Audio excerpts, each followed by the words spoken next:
Assalamualaikum warahmatullahi wabarakatuh. Bismillahirrahmanirrahim. Innal hamdalillah nahmaduhu wa nasta'inuhu wa nastaghfiruh wa na'udzu billahi min shururi anfusina wa min sayyiati a'malina. Man yahdihillahu fala mudilla lahu wa man yudlil fala hadiya lahu.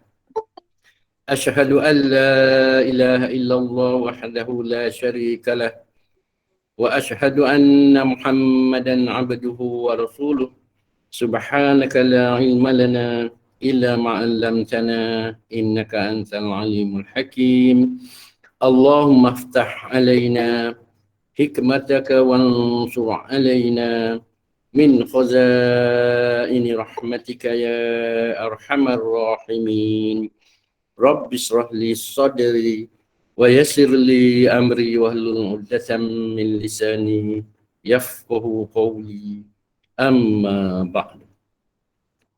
Alhamdulillah, syukur Allah Ta'ala izin lagi pertemuan kita malam ni untuk majlis perkongsian ilmu majlis taklim kita yang berkaitan dengan hukum-hukum tajwid dalam Al-Quran kita, insya-Allah Baik.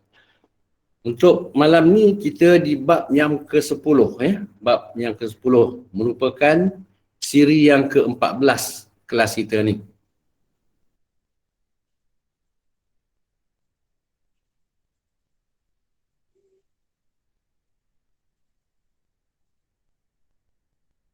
Suara Ustaz. Okey boleh dengar Macam mana boleh termute Okey.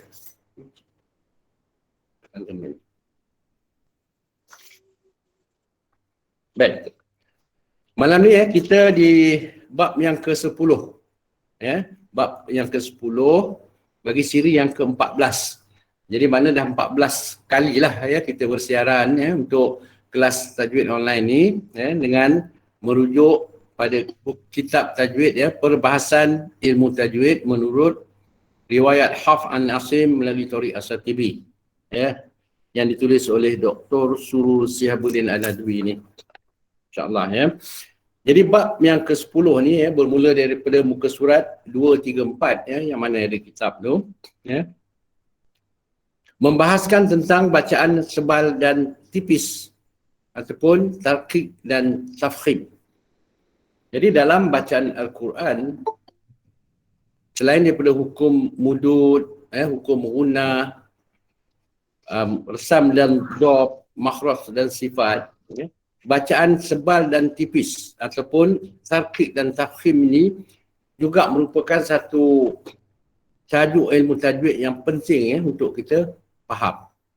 InsyaAllah malam ni kita akan berkongsi tentang bacaan sebal dan tipis ni yang berkaitan dengan pengertian tarqiq, pengertian tafkhim, cara bacaan, huruf-huruf tafkhim dan yang tarqiq.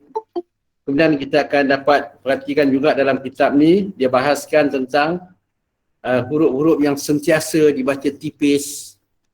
Dan kita juga akan dikenalkan juga dengan martabat-martabat tafkhim dan seterusnya pada contoh-contoh ayat yang membezakan bacaan tafkhim dan tarqiq. Pentingnya dalam bacaan tafkhim dan tarqiq ni kita kena betul-betul faham. Kerana salah sebut sama ada tafkhim ataupun tarqiq, dia akan mengubah makna. Yang tu yang kita kena jaga tu Jadi contoh-contohnya nanti kita akan perhatikan dalam slide yang akan saya bantu Jadi nota-nota pun saya dah edarkan. InsyaAllah yang mana yang sempat print tu boleh sebagai rujukan. Yang ada kitab tu kita di muka surat 234 hinggalah ke 247 insyaAllah. Baik, untuk memudahkan kita mengikuti kelas ni, saya bantu dengan persembahan PowerPoint saya, lebih mudah kita faham insyaAllah. Bagi sekejap, saya nak masukkan dulu.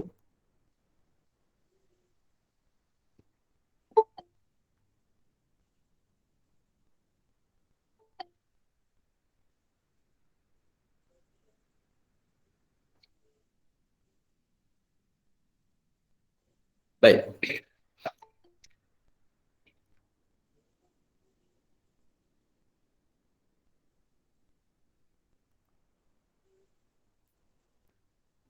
Sebelum tu kita tengok ya sebuah hadis ya riwayat yang diriwayatkan oleh Imam Muslim daripada Rasulullah sallallahu alaihi wasallam. Apa disebut?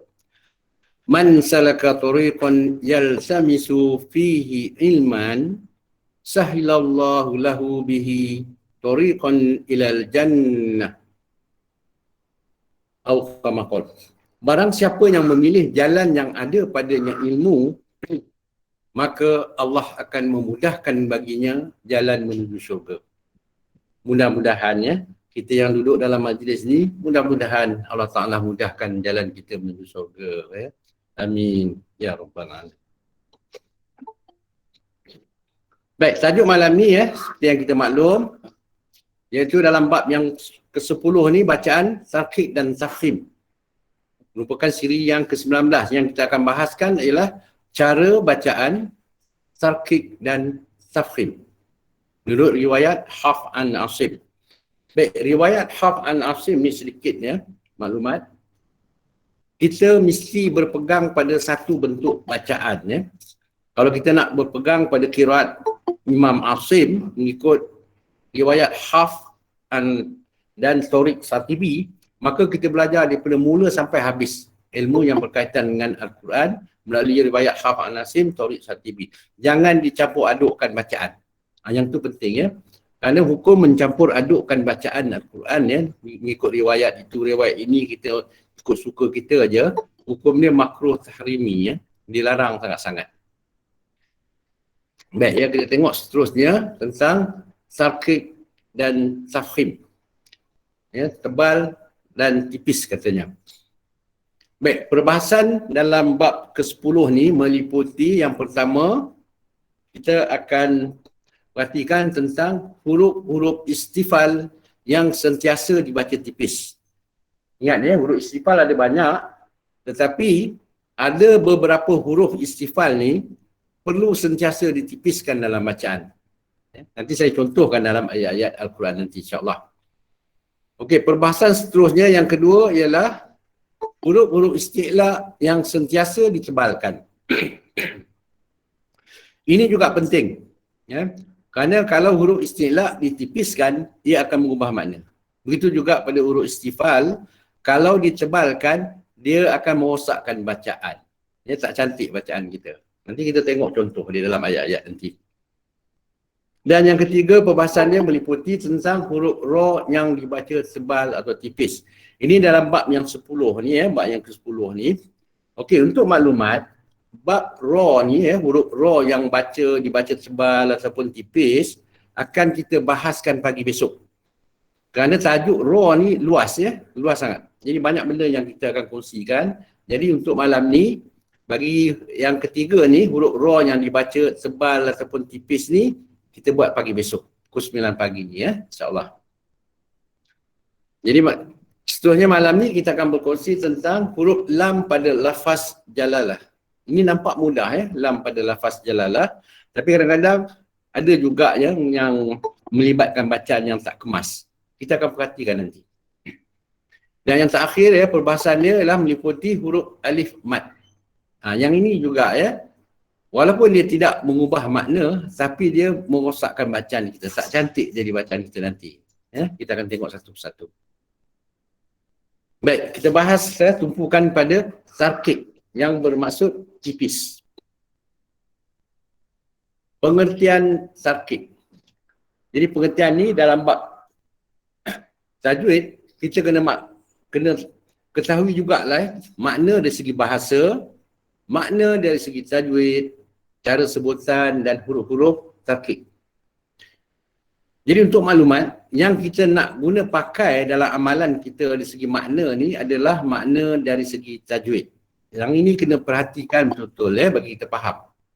Baik, sebelum tu kita tengok apa makna dari segi bahasa. Iaitu bermaksud tipis. Secara umumnya tipis. Makna dari segi tajwid yang menjadi pegangan kita, amalan kita adalah menjadikan sebutan suara huruf ringan pada makhraj, lemah pada sifat-sifatnya. Bermaksud, huruf-huruf yang dibaca dengan nipis atau tipis ataupun tarkik, hendaklah diringankan sebutannya. Kemudian, makhraj dia tu ya, dilemahkan pada sifat-sifat dia. Pada makhraj, ya, diringankan, pada sifat dilemahkan. Maka dapatlah bacaan yang tarkik. Macam mana cara nak sebut dia tu? Okey, kaedah dia begini. Dengan merendahkan pangkal lidah dari langit-langit. Jadi pangkal lidah kita tu jangan diangkat. Biarkan dia rendah ke bawah. Kemudian mulut tidak dimuncungkan ke depan. Yang ketiga, kena jaga melebarkan rahang mulut ke bawah.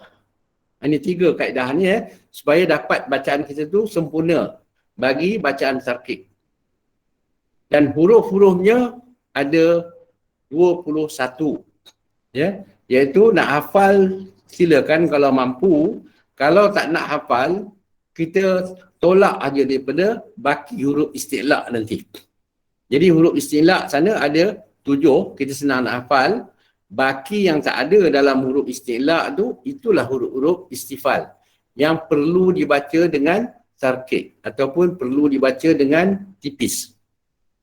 Kalau nak hafalkan juga huruf-huruf yang dibaca dengan tarkik ini, ya, huruf-huruf istifal ni, yang ni ada 21. Jadi kalau boleh hafal, hafal semua tu. Kalau tak mau hafal, cara mudah, kita hafal aja huruf isti'la'. Itu yang penting. Yang tak ada dalam huruf isti'la', itulah huruf-huruf istifal.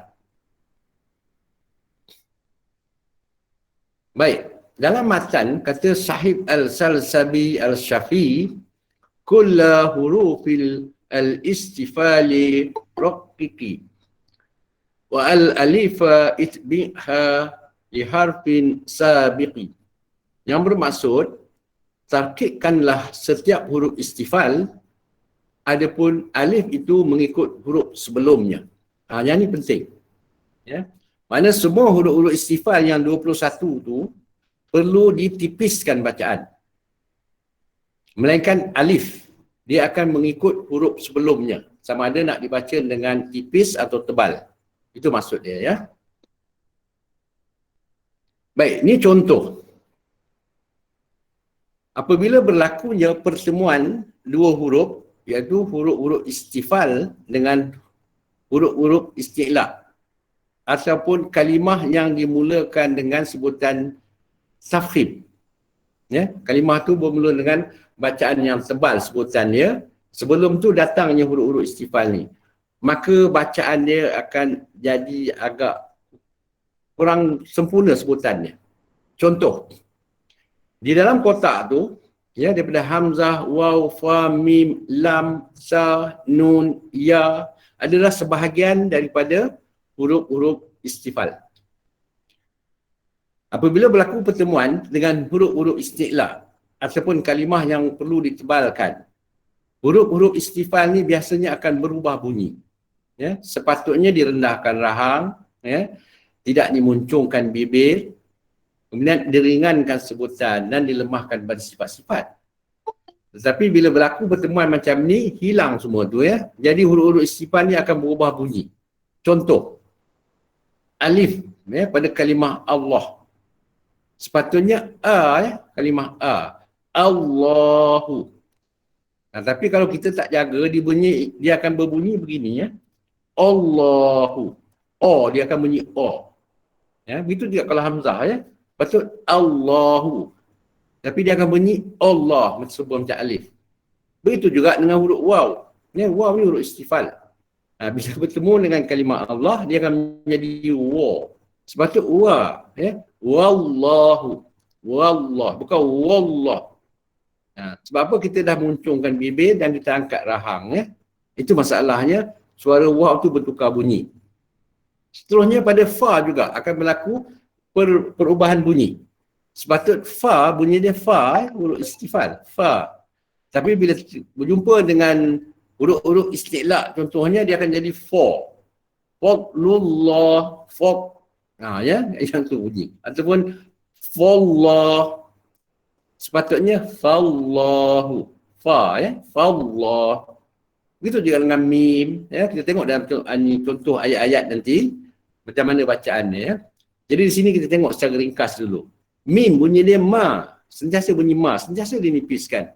Tetapi bila jumpa dengan huruf-huruf yang tebal ataupun kalimah Allah, dia akan bunyi mo.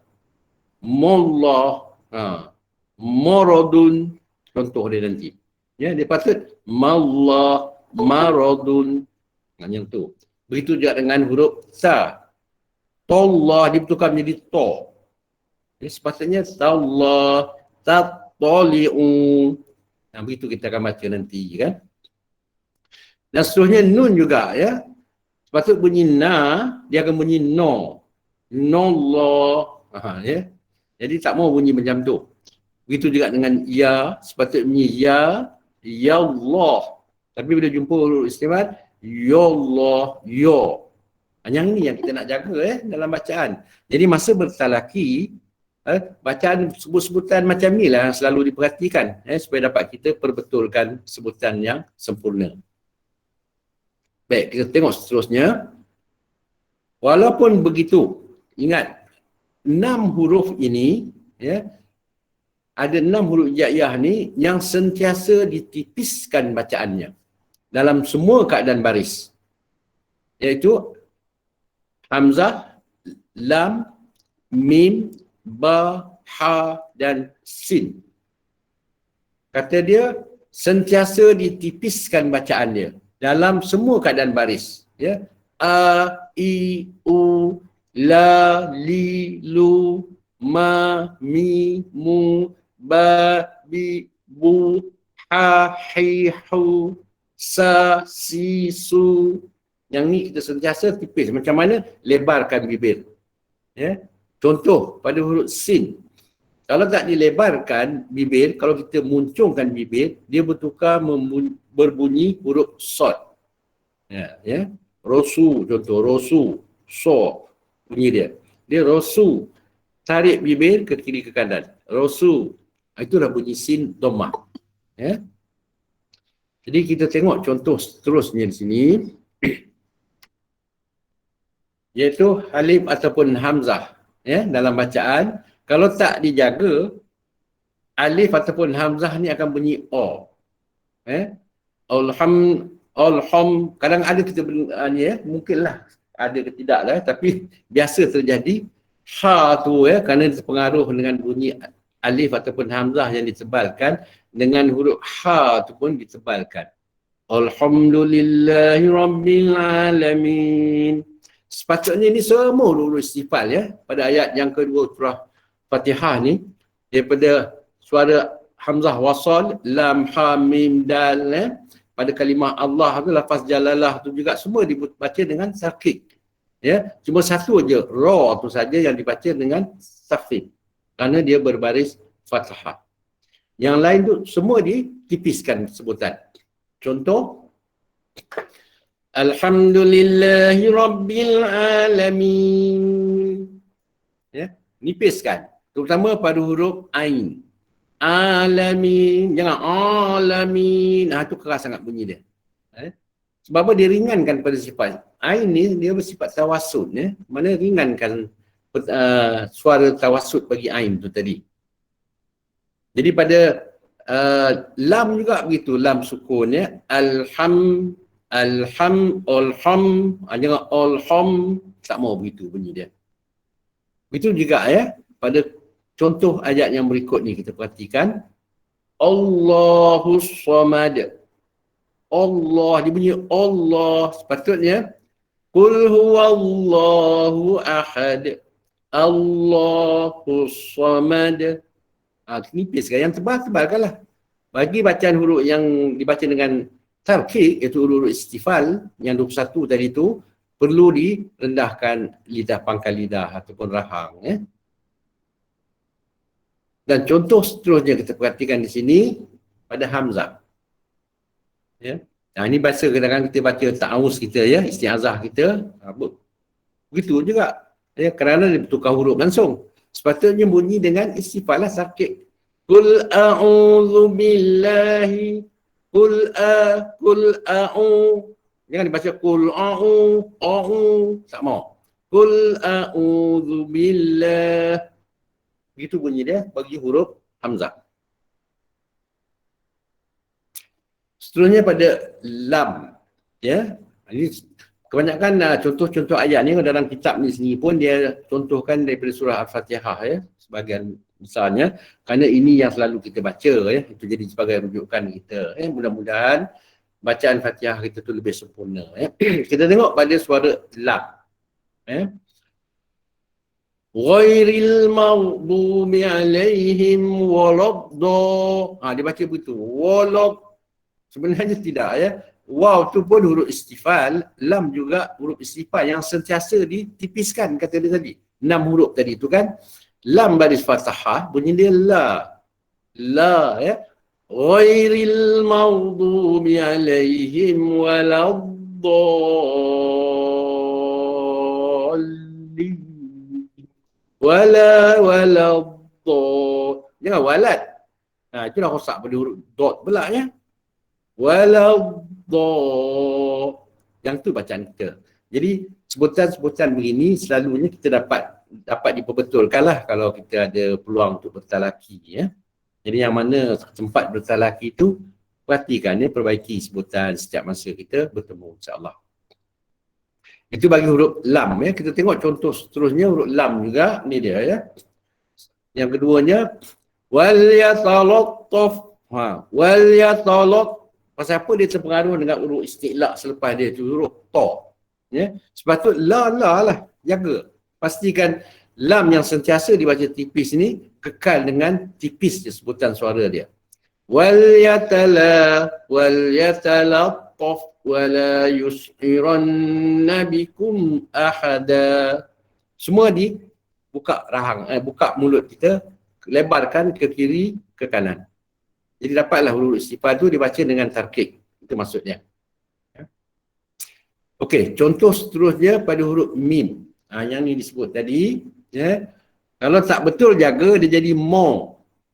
Sepatutnya ma. Ya, kekalkan, lebarkan bibir. Fi qulubihim maradun fazadahumullahu marada. Kalau tak dijaga, ma jadi mo. Contohnya, kebarangkalian boleh terjadi bacaan kita berbunyi macam ni ya. Fi qulubihim maradun fazadahumullahu marada. Pasal apa kita tak sempat nak tarik bibir. Jadi dia bunyi mo. Ya Win ya. Yang tu kita jaga. Fi qulubihim maradun fazadahumullahu marada. Ya, tak perlu kita muncung-muncungkan bibir. Ya. Okey, satu lagi saya nak berkongsi di sini ya. Dah terjumpa hukum dia di sini. Iaitu pada hukum ikhfa. Ya, ikhfa hakiki ya, apabila nun sakinah atau tanwin bertemu dengan salah satu huruf-huruf ikhfa yang 15 ya. Salah satu dia fa di situ ya. Maradun fazadahum. Jadi bagi baris dhammah ya, dhammatan yang baris dua depan tu berjumpa dengan huruf ikhfa, contoh di sini huruf fa, maka jangan dikekalkan muncungnya bibir kita untuk baris depan tu. Ya, cepat-cepat tarik. Dah kita bariskan satu harakat untuk baris dhammah, tarik bibir, dengungkan dia. Jangan dengung dalam keadaan baris depan ataupun bibir masih ke depan, masih dimuncungkan, ya, masih dalam keadaan ismam. Ya, contoh yang dia bibir kita muncung dalam keadaan ismam tadi tu, dia dengung dia akan bunyi begini ya. Fi qulubihim maradun fazadahumullahu maradun. Maradun dia bunyi ke depan macam tu Sebenarnya dengung ikhfa untuk baris depan ni dia tidak bunyi ismam dia tarik bibir tu cepat. Contoh fi qulubihim maradun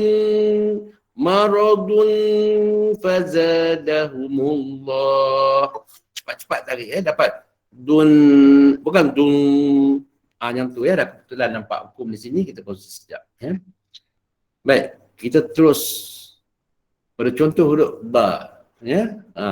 Ba kalau silap sebut dia jadi bo nanti. Ya. Wara'du wa barqa. Dengan waw sekali ikut waw. Jadi kawal sebutan huruf-huruf istifal yang perlu dibaca dengan tarkik ataupun perlu disebut dengan tipis. Wara'du wa barqa. Wa barqa. Ya. Ba huruf istifal, ra tu dibaca dengan tafkhim, qaf tu dikolkolahkan di ujung lah. Jadi kawal sebelum ba tu ditipiskan, waw juga perlu ditipiskan dengan sepengaruh dengan sebutan yang di depan dia nanti. Ya.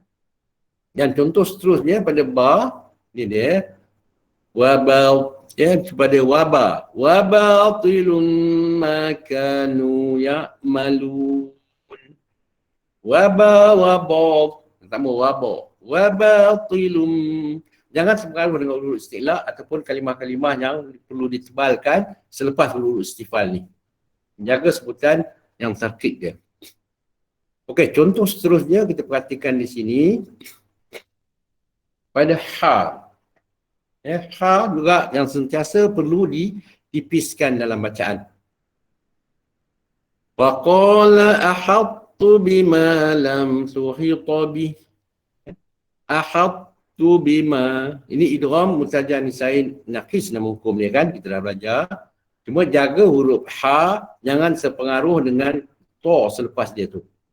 Elakkan menyebut faqala ahattu bima ahat. Dia punya ha. Dia ha kekalkan. Faqala ahattu bima ahat. To tu saja yang perlu isma' dan diistilahkan sebutan. Ya. Jadi dalam hukum ni, mana yang tak sempat ikuti kelas yang sebelum ni, ya, cara bacaan idgham mutajah misain naqis, ya, ialah to dimasukkan ke dalam ta, ya, secara samar-samar. Keseluruhan makhraj to dan sebahagian sifat to masuk ke dalam ta. Ya, termasuk sifat qalqalah dia sekali. Sifat lantunan to. Yang tinggal hanya itsba' dan isti'la. Ya, yang qalqalah tu masukkan ke dalam ta. Jangan disebut. Jangan dibaca faqala ahattu bima dia tidak baca begitu dah pada hukum ni, ya. Yang mana tak sempat ikuti kelas yang sebelum ni, ya.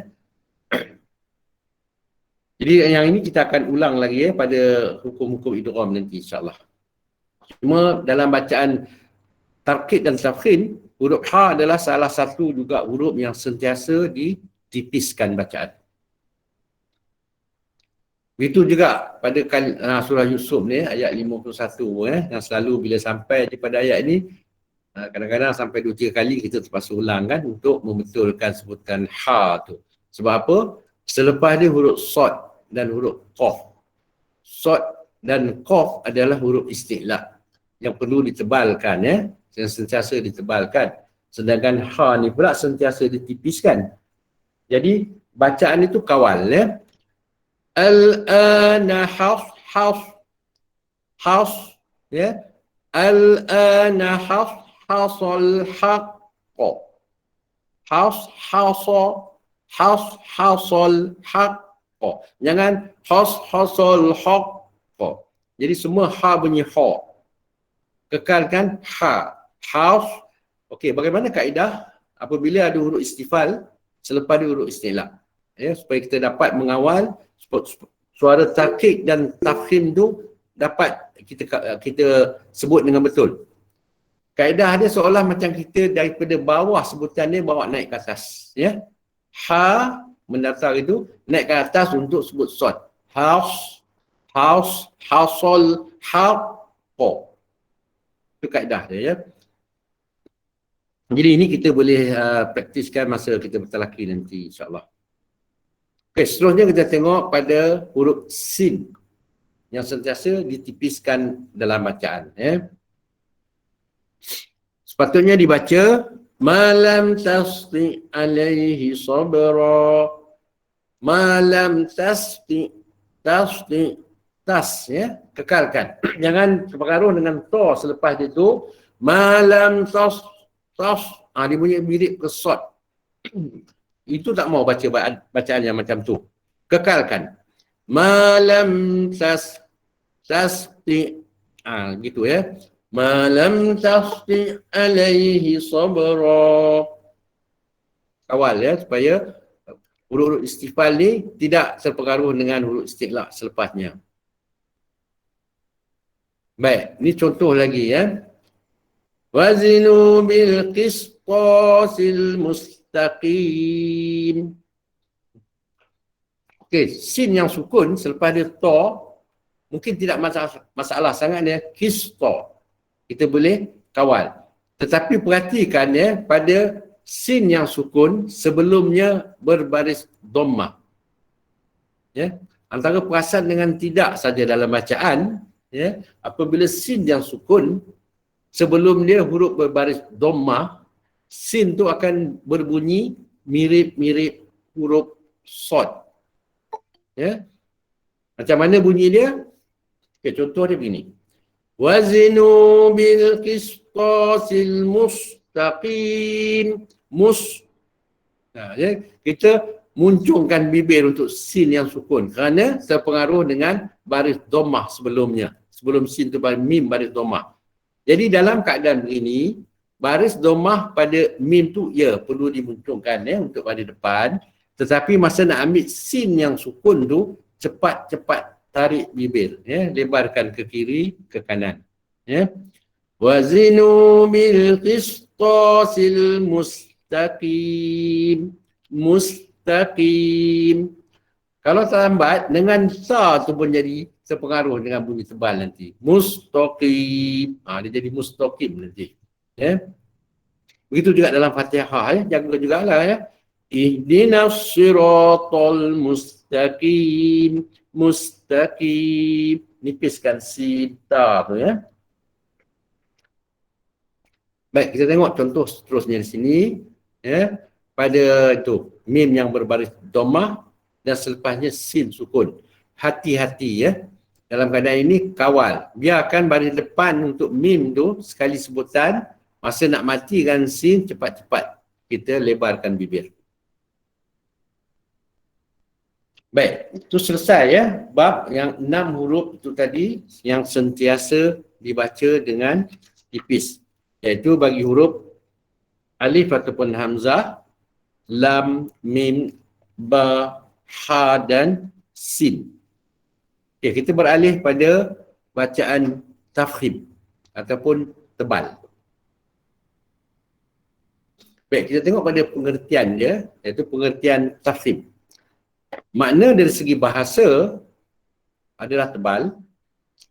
Makna dari segi tajwid, yang ini yang perlu kita faham kan, iaitu menjadikan sebutan suara huruf berat pada makhraj, kuat pada sifat-sifatnya. Dia terbalik dengan bacaan tarkik tadi ya. Kalau tarkik menjadikan sebutan suara huruf tu ringan pada makhraj, tapi bagi huruf tafkhim naklah diberatkan pada makhraj dan kuat pada sifat-sifatnya. Berbeza dengan bacaan tipis tadi, dilemahkan pada sifat. Begitu saja perbezaannya ya. Kaedah dia kita kawal sajalah. Sama je bentuk kawalan bacaan tafkhim dan tarkik. Jadi cara sebutan dia mengangkat pangkal lidah. Kalau yang tarkik tadi merendah pangkal lidah yang ini mengangkat pangkal lidah ke langit-langit. Kemudiannya mengembungkan mulut. Dan yang seterusnya menebalkan sebutan suara huruf. Dia tak sebut pun memuncungkan bibir. Tidak ada pun kaedah supaya memuncungkan bibir untuk huruf-huruf yang dibaca tebal ni. Tidak ya. Cuma angkat pangkal lidah, mengembungkan mulut dan menebalkan sebutan suara huruf. Mengembung ni agak-agak ni untuk dapatkan suara saja, bukan buat bersungguh-sungguh ya. Kaedah dia saja. Dan huruf yang dibaca dengan tafkhim, yang dibaca dengan tebal ni ada 7 ya. Yang ni boleh hafal. Mudah nak dihafal. Sod, dot, so, zo, kho, ghoin dan qaf. Selain daripada itu semua huruf-huruf istifal yang dibaca tipis. Jadi tak payah hafal lah huruf-huruf istifal tu tadi. Ini ada 7 huruf ya. Jadi kita tengok contoh-contoh sebutan bagi huruf-huruf yang dibaca dengan tafkhim. Ya. Sebutan pada huruf isti'la. Sebelum tu ya, kita tengok dulu tentang martabat dia. Ya. Huruf-huruf isti'la ni ada 7 tadi, iaitu sod, dot, to, zo, kho, ghoin dan qaf. Ya. Dibaca dengan tafkhim. Ini 7 ni kekal ya. Tidak ada kompromi. Kekalkan dengan sebutan tafkhim ataupun tebal. Dan dia ada tahap-tahap tafkhim ni. Ini kena jaga. Pada huruf-huruf istilah ni. Dia ada 5 tahap bagi huruf-huruf yang dibaca tebal ni. Ataupun yang dibaca dengan tafkhim. Kita tengok satu persatu. Okey, tahap-tahap tafkhim huruf-huruf istilah ni ada 5. Yang pertama tahap pertama, apabila huruf istilah berbaris fathah selepasnya alif mad. Itu tahap yang pertama. Kena jaga. Ini kena jaga semualah. Pasal dia di tahap yang pertama. Iaitu salah satu daripada 7 huruf istilah tu tadi, sama ada sod, dot, to, zo, ghoin, kho ataupun qaf tadi, berbaris atas. Selepas dia ada alif mad. Ya. Kemudian tahap yang kedua, huruf istilah tadi dia berbaris fathah tanpa diikuti oleh alif mad. Ini tahap ketebalan dia, tafkhim dia tu di tahap yang kedua. Dan tahap yang ketiga, apabila huruf istilah itu berbaris dhammah, berbaris depan. Tahap yang keempat, apabila huruf istilah itu berbaris sukun. Dan tahap yang kelima, apabila huruf istilah itu berbaris kasrah. Jadi tahap-tahap ni ada perbezaan sedikit dalam sebutan ya. Kena jaga. Kita akan nampak nanti tentang bunyi suara huruf tu bagi setiap baris. Kalau dia baris fathah ada alif mad, bagaimana nak dikawal bunyi dia? Kalau dia berbaris fathah sahaja tanpa huruf mad, macam mana bunyi dia? Ya. Jadi kita tengok contoh pada ayat-ayat Al-Quran nanti insya-Allah. Baik, kita tengok pada contoh yang pertama iaitu tahap pertama ni berbaris fathah selepasnya alif mad. Iaitu huruf istilah kha ya, yang dibaca tafkhim, selepas dia ada alif mad. Maka ini di tahap yang pertama, kekalkan suara tafkhim dia tu. Wa innaha lakabiratun illa 'alal khashiin. Khashiin, kekalkan ya bunyi istilah, bunyi tafkhim dia tu. Wa innaha lakabiratun illa 'alal khashiin. Seterusnya kita tengok pada contoh huruf dot. Ya. Wa ulaika humud dhallun.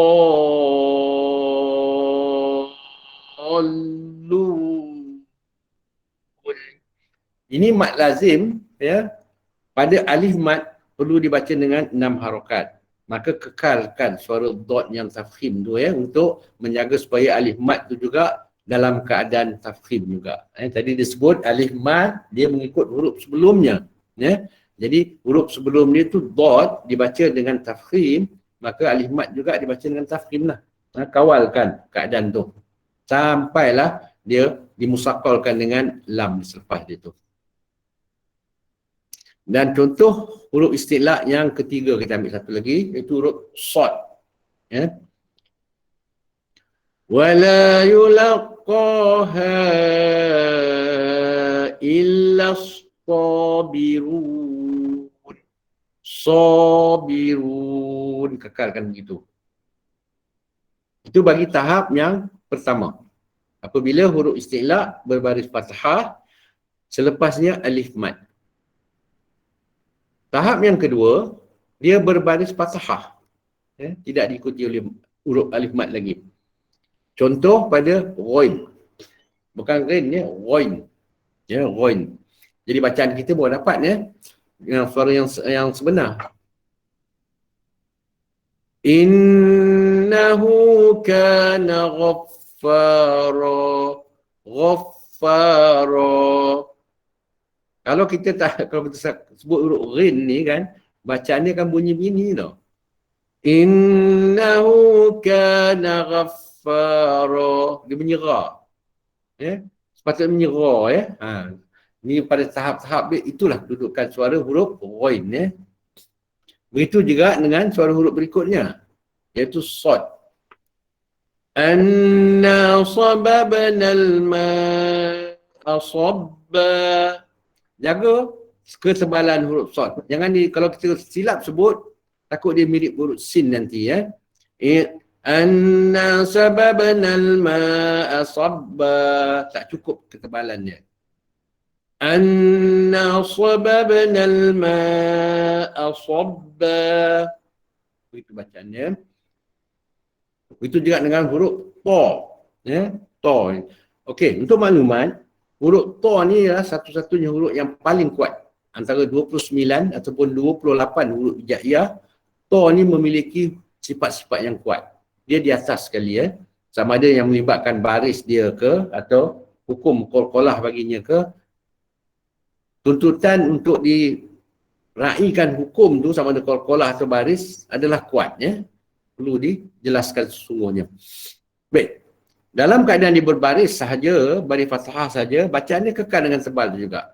Bal taba'allahu 'alaiha. Bal taba'allah. Bal to ya. Bal taba'a sama ta yang dicebalkan bunyi sama. Bal to. Bal taba'allahu 'alaiha. Itu sebutan dia. Dan seterusnya kita tengok pada tahap yang ketiga, apabila huruf-huruf istihlak yang 7 tadi ya, dia berbaris dhammah ataupun berbaris depan. Contoh kita ambil za. Wa ja'ala adh-dhulumati wan-nur.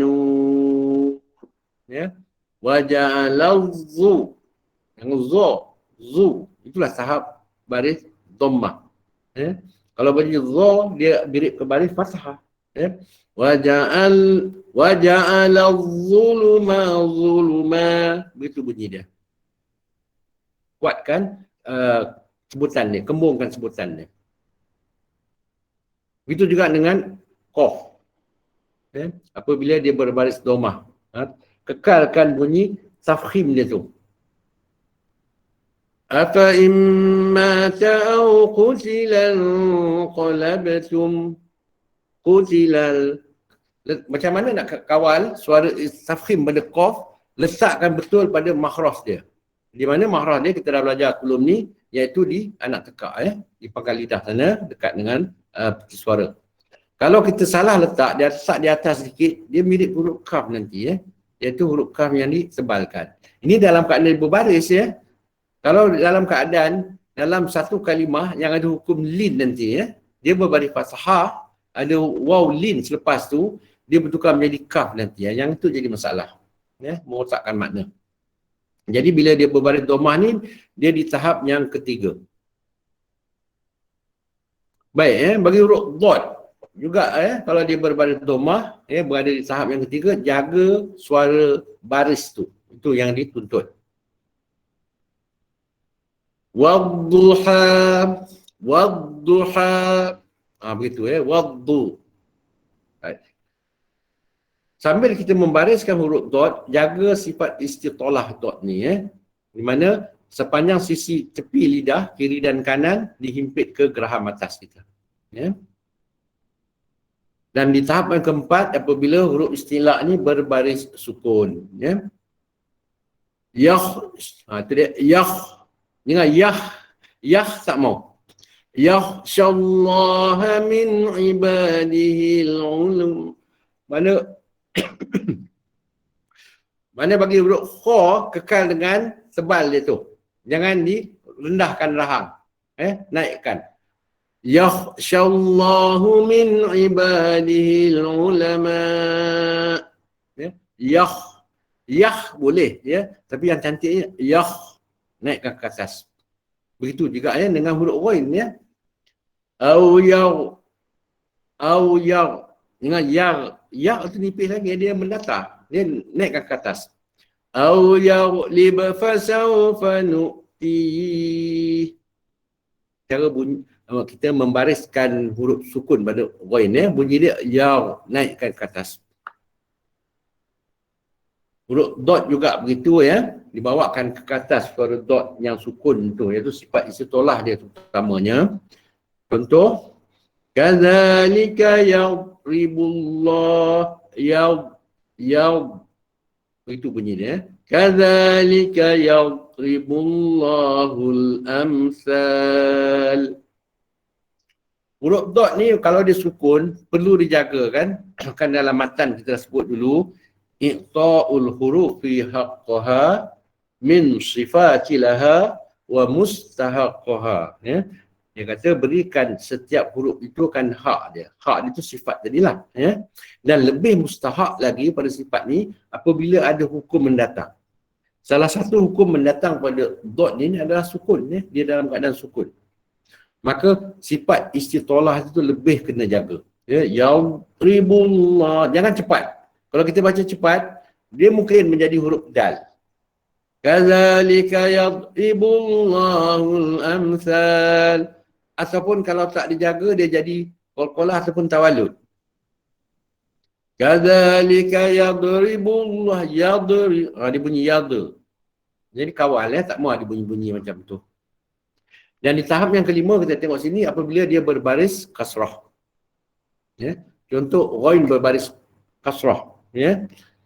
Ini dia tafkhim nisbi ya. Pada huruf ghain ni dia di tahap dia bagi sebut tafkhim nisbi. Tak payah ditekankan sangat pada tafkhim dia tu. Ya. Memali cara pertengahan. Tafkhim nisbi maknanya pertengahan saja tafkhim dia tu. Wa ala absarihim ghishawah. Dengan risa beria sangat tak perlu ya. Pada huruf ghain, kha dan qaf. Mustaqim. Begitu saja. Tak payah mustaqim. Tak perlu sampai begitu. Pada huruf-huruf yang 3 huruf ni. Iaitu ghain, kha dan qaf apabila ia berbaris kasrah. Ya. Pada ini kena jaga ya. Pada tahap yang kelima bagi za. 4 huruf ni tadi. Sad, dot, ta dan za. Dia berbaris fathahah ke dhammah ataupun kasrah. Jagalah suara tafkhim dia tu. Ya. Wa nudkhiluhum zilalan zalila. Ya. Wa nudkhiluhum zilan. Jaga ketebalan pada zi. Ya, dengan zi. Zi itu mungkin huruf zai ataupun zal. Kita tak mau begitu. Dan seterusnya pada sad ya. Sira. Dia punya ada sofir dulu, baru dibariskan dia ya. Sira dan itbaq. Melekat bunyi dia. Siratal ladzina an'amta alaihim. Dengan sira. Sebenarnya baca sira ada dalam qiraat ya. Tapi kita dalam qiraat kita dia tidak bunyi dengan huruf sin atau ismam zai ya. Itu qiraat lain. Kita tak baca begitu. Kita kekal dengan sad yang kasrah. Si. Tebalkan dia. Ya. Jadi huruf lam pada lafaz jalalah. Kita tengok sedikit. Pada kalimah. Lafaz jalalah ni pada kalimah Allah tu ya. Lam yang bersabdu tu. Ya. Huruf lam pada lafaz jalalah Allah ni. Ya. Dia ada 2 keadaan. Satu dibaca pada lafaz jalalah itu. Dibaca tebal. Ataupun disebut taghlidh. Ya. Dan satu lagi keadaan dia dibaca dengan tipis pada lam yang bersabdu, lafaz jalalah ya, tarqiq. Jadi contoh dia di mana apabila dibaca tebal ya, dalam keadaan sebelum dia berbaris fathah. Maksud dia sebelum kalimah Allah ni huruf sebelum dia berbaris atas. Contoh Rasulah tu ya, lam baris atas, baris fathah. Jadi lafaz jalalah perlu dibaca dengan taghlidh. Bunyi dia law. Law pun tak boleh. Law. Itulah bacaan taghliz. Rasulullah. Lallah. Lallah. Lah. Bukan begitu. Rasulullah. Di sini sin tadi kena jaga juga ya, Rasul ya. Jangan Rasul, jangan dimuncung. Sin kan sentiasa dibaca nipis, ya, jangan dimuncungkan bibir kata dia kan. Jadi lebarkan bibir. Rasulullah. Ya, jaga pada sin tu. Dan ada satu lagi ya, lafaz jalalah dibaca dengan taghliz apabila huruf sebelumnya berbaris dhammah. Ya. Baris depan. Contoh Rasulullah. Rasulullah. Sebalkan pada lam yang besar tu ataupun lam lafaz jalalah.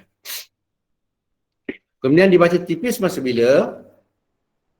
Sebelum dia baris kasrah. Ya, sebelum lafaz jalalah itu hurufnya berbaris bawah. Rasulillah. Di sini tak maulah dibaca Rasulillah. Ya, lillah tak mau dah. Rasulillah. Nipiskan pada lam yang bersabdu tu. Lam lafaz jalalah tu ya. Baik, huruf alif mat pula kita tengok ya. Ada juga yang dibaca dengan tebal, ada juga dibaca dengan tipis. Ini pada alif mat pula ya. Sekejap ya. Dalam matan ya, kata Sahib Al-Salsabi Al-Safi tadi, dia kata apa? Adapun alif itu mengikut huruf sebelumnya. Maksud dia, alif mat ni, kalau huruf sebelum dia istifal, maka alif mat tu dibaca dengan tarkik. Kalau huruf sebelum alif mat tu huruf isti'la, maka alif mat dia ni dibaca dengan tafkhim. Kita tengok contoh dia nanti ya. Dibaca tebal sebelumnya huruf isti'la, iaitu contoh pada ghain tu tadi. Ghaibin. Gha begini ya. Jangan baca gha. Kadang dia baca ghaibin. Ghain tu boleh ya, kalau dibaca dengan gha boleh. Tapi kalau dalam keadaan dia ada alif mat mengikut dia selepas tu, jadi alif mat tu yang rosak sekarang ni. Jadi kekalkan bacaan tafkhim. Maka alif mat tu pun terjagalah suara tafkhimnya sama. Ghaibin. Begitu juga dengan contoh yang kedua ni. Khaibin. Baca kha boleh. Ghain dengan kha ni ada yang baca dengan gha, ada yang baca dengan kha kan. Tapi kalau dalam keadaan dia bertemu dengan alif mat selepas tu, alif mat tu yang rosak. Baca khaibin, khasyi'un. Dia bunyi begitu ya. Patut khaibin. Dia bunyi itu bunyi pada tafkhim pada alif mat. Dikembungkan suara. Kemudian kita tengok dibaca tipis sebelum dia huruf istifal. Di sini barulah disarkitkan pada alif mat tu. Kalau sebelum dia tu huruf istifal. Contohnya sa'ira. Terus dua. Pada contoh ayat yang kedua ni kita tengok pada ha ya. Selepas itu alif mat. Ha ni huruf istifal kan. Antum haula. Ini semua baca dengan istifal ya. Lebarkan bibir ke kiri dan ke kanan untuk kekalkan sebutan istifal tarkik pada semua huruf-huruf tu dalam satu ayat tu. Okey ya. Agak-agaknya kalau ada kemuskilan masa bertalaki nanti jangan lupa lontarkan persoalan tu Sebab apa ya? Dalam bacaan ini contoh-contohnya yang boleh merosakkan bacaan ya. Qatamallahu ala qulubihim. Dia jadi begitu ya. Patutnya yang nipis-nipiskanlah, yang tebal-tebalkan. Ya, yang perlu ditafkhim-tafkhimkan. Yang tarkik kekalkan dengan tarkik. Contoh Qatamallahu ala qulubihim radiyallahu anhum. Ya, radiyallahu. Dia bunyi radiyallahu sama. Radiyallahu anhum. Begitu juga ya pada ayat-ayat seterusnya. Walahum azabun azim. Ain ni perhatikan Ain yang pertama walahum azabun. Elok bunyi dia. Walahum azabun. Pada ain pada kalimah azim sana dia jadi pula dah. Ini dah rosak bunyi dia. Kadang-kadang kita terbaca begini pasal terpengaruh dengan huruf za di depan dia tu. Walahum azabun azim. Nak cepat. Kekal, kawal bunyi huruf tarkikkan dia. Kalau yang tafkhim tu tafkhimkan. Walahum azabun azim. Azim. Buka dulu ain tu. Baru dia ambil huruf za. Dan begitu juga contoh yang seterusnya pada surah Al-Baqarah tu. Ulaika asha. Dia tak mau macam tu. Dia lah. Ulaika ashabun nar. Okey, pada makrif dia sukun. Suara alif tu. Kekalkan. Jangan kerana nak ambil raw, nanti besok kita akan bahas tentang raw. Ada yang dibaca tebal, ada yang baca nipis. Ada yang boleh tebal, boleh nipis. Jadi takut kita terkeliru.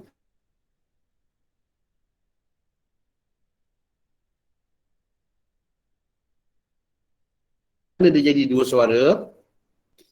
Ulaika ashabun nar. Pasal nak matikan raw tu dengan tebal. Jadi alif tu ada dua suara. Mula tu elok dah. Nak masuk ke raw dia tukar suara dah.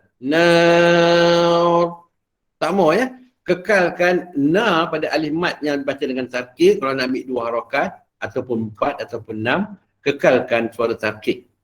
Di akhir tu nak ambil raw baru ditebalkan. Raw sahaja. Jangan usik alif mat tu lagi. Contoh ulaika ashabun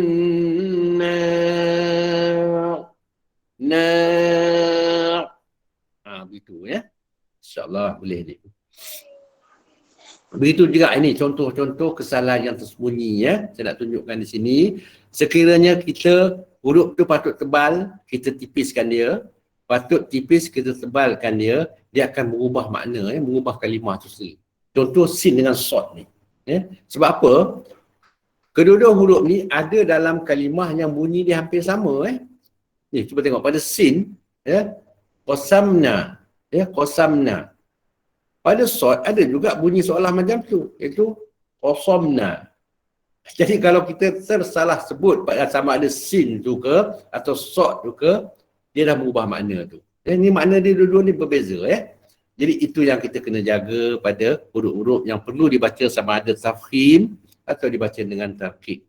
Ini bagi selain diberi huruf raw tadilah. Jadi insya-Allah pagi besok kita akan tengok pula ragam huruf raw ni pula. Dia macam-macam ada di sana.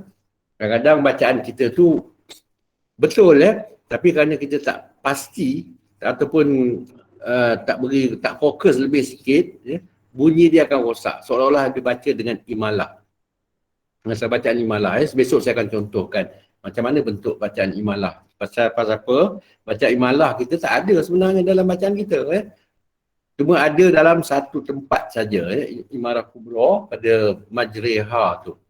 Yang tu yang lain tak ada imalah.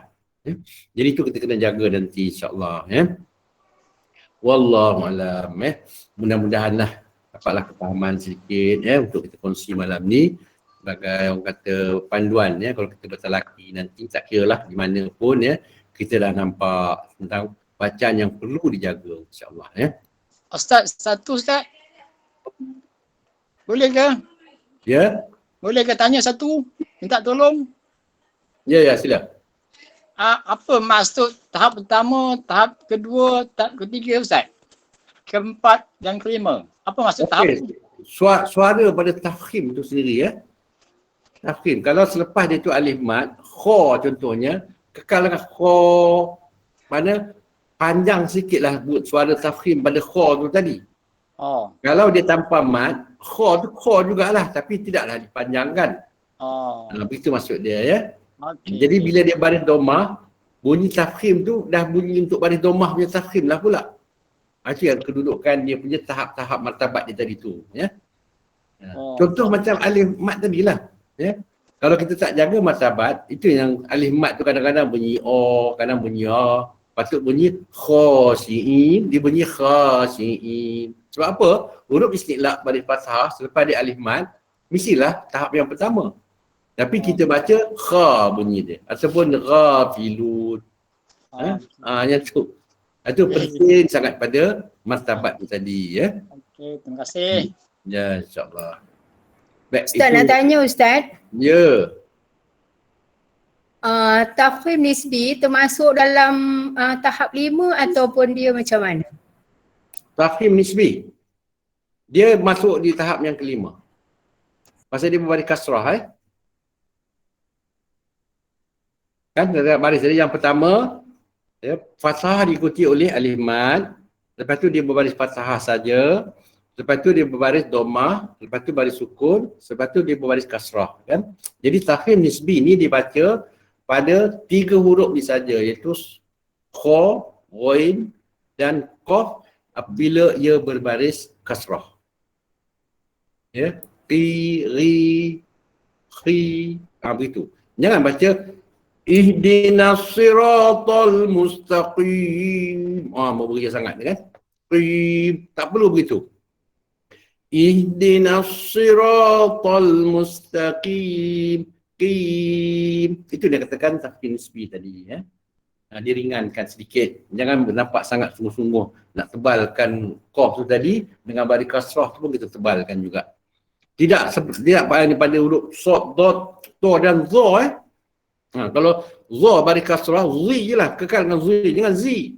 Yang tu lah pula beza dia sedikit aja insya-Allah. Boleh nampak tu ya. Terima kasih Ustaz. Ya. InsyaAllah kalau ada kemuskilan semasa kita bertelaki, nanti kita boleh contohkan lebih lagi lah sini bolehlah kita menjawab sikit lah 1-2 soalan sebagai cerahan. Tapi yang seronoknya masa kita bertelaki nanti kita kongsi banyak-banyak. Jadi dapat pencerahan, kita boleh contohkan pada beberapa tempat, terutama pada bacaan kita yang ada berlaku kesilapan masa tu baru nampak jelas insya-Allah ya. Jadi kita tangguh dulu pertemuan kita ni. InsyaAllah pagi besok pukul 9, satu lagi hukum yang perlu kita jaga iaitu pada bacaan huruf ra. Ya. Yang ini pun juga penting juga, yang boleh mengubah makna ataupun dia tidak terlampau sangat tapi dia lebih kepada kecacatan pada sebutan huruf. Yang itu yang kita kena jaga insya-Allah Biarlah kita tangguh dulu teman kita ni dengan doa, mudah-mudahan diberkati Allah Subhanahu Wa Taala ya. A'udzu billahi minasyaitonir rajim. Bismillahirrahmanirrahim. Alhamdulillahi rabbil alamin. Wassalatu wassalamu ala asrafil anbiya'i wal mursalin. Sayyidina Muhammadin wa ala alihi wa sahbihi ajma'in. Allahumma a'inna ala dhikrika wa syukrika wa husni ibadatik. Allahumma inna nas'aluka ilman nafi'a wa rizqan tayyiba wa amalan mutaqabbala. Rabbana atina fid dunya hasanah wa fil akhirati hasanatan wa qina adzaban nar. وصلى الله على سيدنا محمد وعلى آله وصحبه وسلم والحمد لله رب العالمين. تقبل الله منكم منا ومنكم تقبل يا كريم. سبحانك اللهم وبحمدك أشهد أن لا إله إلا أنت أستغفرك وأتوب إليك.